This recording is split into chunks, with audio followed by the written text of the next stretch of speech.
ce qui me dépasse vraiment, parce qu'à l'école, moi, bon, je ne sais pas si les autres vraiment, mais moi, on ne m'avait pas vraiment enseigné ça, les 10 millions de Congolais. On m'avait tout simplement enseigné de la conférence de Berlin, on m'avait seulement enseigné de Christophe Colomb, de Diego Cao, des autres là, mais on ne parlait pas de ça. Pourquoi? Pourquoi vraiment notre système éducatif n'en parle pas vraiment de ce que nous devons vraiment savoir? On devrait vraiment savoir ça, hein?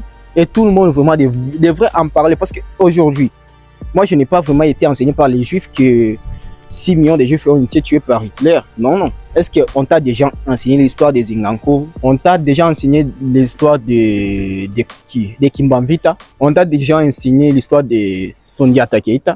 Pas du tout. Pas du tout. Mais tout le monde connaît la date même qu'on dit que Christophe Colomb est arrivé, je ne sais pas si c'est en Amérique.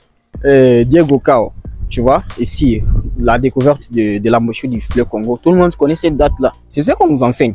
Mais Kimbamvita, est-ce que quelqu'un connaît vraiment l'histoire de Kimbamvita? Parce que moi, je connais par mes propres recherches. L'histoire des Zingankonvo, moi, je connais. Des Sundiata Keita, moi, je connais. Mais est-ce que tout le monde vraiment connaît ça? C'est ce qui est propre à nous. C'est ce qui est propre à nous.